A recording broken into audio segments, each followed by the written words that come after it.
अगर मार्केट में खेलने जा रहे हो तो क्या करना है कि हिदायतें देने वाले तो 100 मिल जाएंगे। ये करो, ऐसा करो, तब करो, पर क्या नहीं करना है ये कोई नहीं बताता। और क्या करना चाहिए इससे ज़्यादा ज़रूरी जानना होता है कि क्या नहीं करना चाहिए। नमस्कार दोस्तों, स्वागत है आपका आज के इस वीडियो में। आज के वीडियो में हम आपकी इसी दुविधा का समाधान करेंगे और बताएंगे ऐसे 5 इन्वेस्टमेंट प्रोडक्ट्स जहां आपको पैसा नहीं लगाना है। तो सबसे पहले शुरुआत करते हैं यूलिप्स से। यूलिप्स के अपने एडवांटेजेस और डिसएडवांटेजेस हैं, तो चलिए एक एक कर बात करते हैं दोनों की और जानते हैं कि यूलिप्स के डिसएडवांटेजेस एडवांटेजेस पर भारी कैसे हैं। तो अगर एडवांटेजेस की बात करें तो म्यूचुअल फंड्स के मुकाबले यूलिप्स आपको बेहतर टैक्स एडवांटेज देते हैं। म्यूचुअल फंड्स में अगर आप 1 लाख से ऊपर कमा रहे हैं तो किसी पर्टिकुलर फाइनेंशियल ईयर में तो उस लॉन्ग टर्म कैपिटल गेन पर आपको 10% का टैक्स लगेगा। वहीं यूलिप्स पर ये टैक्स आपको नहीं देना पड़ता। वैसे भी हाल ही में इस साल कुछ बदलाव हुए हैं बजट में, जिससे ये टैक्स एडवांटेज कम हुआ है, क्योंकि अब अगर 2.5 लाख से ज़्यादा आप यूलिप्स में प्रीमियम दे रहे हैं तो टैक्स लगेगा। पर फिर भी अगर सिर्फ टैक्स एडवांटेज को कंसिडर करें तो यूलिप म्यूचुअल फंड से आगे है। लेकिन इसके अलावा ऐसे कौन से रीजंस हैं जो इस टैक्स एडवांटेज के बावजूद यूलिप्स को एक कम प्रॉफिटेबल इन्वेस्टमेंट ऑप्शन बनाते हैं? आइए जान लेते हैं। अब यूलिप्स में यानी यूनिट लिंक्ड इंश्योरेंस प्लान में सबसे इम्पॉर्टेंट है इंश्योरेंस और इन्वेस्टमेंट। तो चलिए इन्वेस्टमेंट में कंपेयर करते हैं म्यूचुअल फंड से। अगर चार्जेस को इग्नोर करें तो दोनों के रिटर्न्स सेम ही होते हैं। तो देखा जाए तो जो अंतर पड़ता है चार्जेस का ही पड़ता है। लिक्विडिटी में भी म्यूचुअल फंड्स को ही बेहतर मानना पड़ेगा, क्योंकि ज़्यादातर म्यूचुअल फंड्स को आप कभी भी बेच सकते हो। ज़्यादातर इक्विटी म्यूचुअल फंड्स को अगर आप 1 साल के अंदर अंदर भी बेचें तो सिर्फ 1% का एग्जिट लोन लगता है और 1 साल के बाद ज़्यादातर स्कीम्स में वो भी नहीं लगता। वहीं कुछ यूलिप्स में 3 साल का और ज़्यादातर में अभी भी 5 साल का लॉक इन पीरियड है। अब बात करते हैं चार्जेस की, जिसका सबसे ज़्यादा अंतर पड़ता है। चार्जेस में म्यूचुअल फंड्स ही बेहतर हैं, और वो इसलिए क्योंकि एक्सपेंस रेशियो नाम के एक सिंगल चार्ज में उनका सारा खर्चा आ जाता है और ये डायरेक्ट प्लान में सिर्फ 1% के करीब होता है। इसके अलावा आपको और कोई चार्ज नहीं देना पड़ता। वहीं यूलिप में इतने चार्जेस हैं कि सिर्फ चार्जेस पर ही एक अलग वीडियो किया जा सकता है। फंड मैनेजमेंट चार्ज है, प्रीमियम एलोकेशन चार्ज है, जो कुछ स्कीम्स में 8 से 10% भी पहुंच जाता है, इंश्योरेंस चार्ज, स्विचिंग चार्ज और ऐसे ही 8-10 तरह के चार्जेस हैं जो यूलिप्स में इन्वेस्ट करने पर लगते हैं।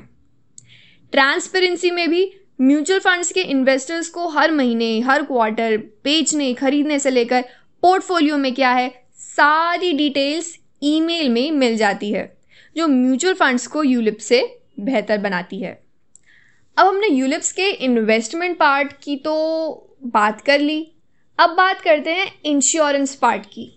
कई बार रिटर्न्स पर फोकस करते करते कंपनी इंश्योरेंस, जिसकी वजह से यूलिप में इन्वेस्टर ने इन्वेस्ट किया था, को इग्नोर कर देती है। यूलिप्स पर अप्रॉक्सीमेटली आपको life insurance 10 times your premium मिलता है। काफ़ी यूलिप्स 15 टाइम्स और ज़्यादा से ज़्यादा 20 टाइम्स तक का देती हैं।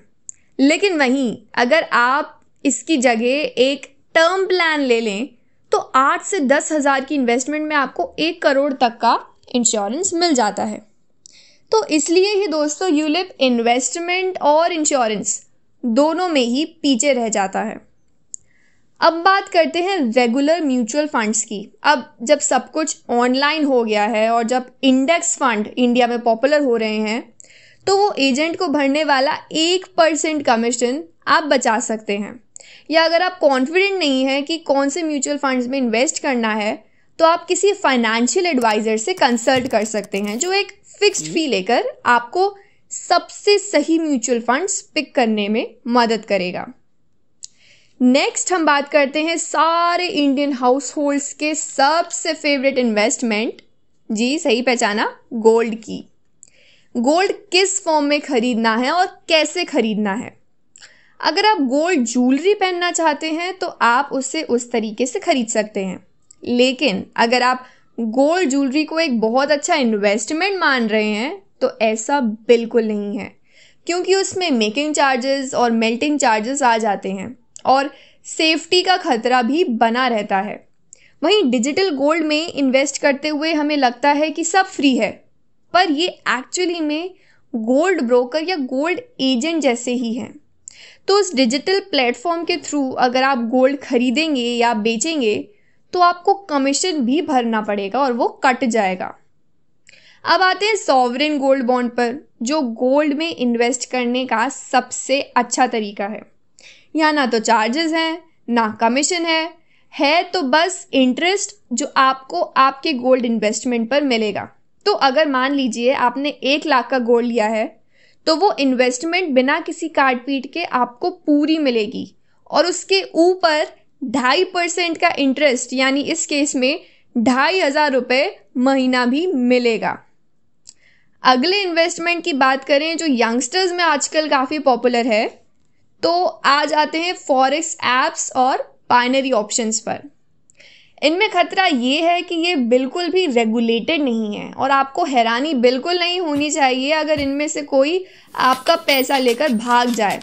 और अगर सच में इनमें 1-2 हज़ार इन्वेस्ट करके लोग करोड़पति बन रहे होते, जैसा कि ये एड्स में दिखाते हैं, तो रेगुलेटेड फाइनेंशियल इंस्ट्रूमेंट्स के ब्रांड जैसे axis, ICICI, grow, HDFC, Upstox भी इसको ऑफर करते, लेकिन वो फॉरेक्स या बाइनरी ऑप्शंस को ऑफर नहीं करते क्योंकि ये बहुत रिस्की और अनरेगुलेटेड है। अब आते हैं लास्ट इंस्ट्रूमेंट, पेनी स्टॉक्स पर। अगर आपने कोई 1 रुपये का शेयर लिया और उस उम्मीद में बैठे हैं कि उसका प्राइस बढ़ जाएगा, तो उम्मीद छोड़ दीजिए। कोई रीज़न ही है जिसकी वजह से वो 1 रुपये पर है। इसकी बजाय क्वालिटी स्टॉक्स में इन्वेस्ट कीजिए। और जल्दी अमीर होने की कोई भी स्कीम स्कैम है, ये याद रखिए।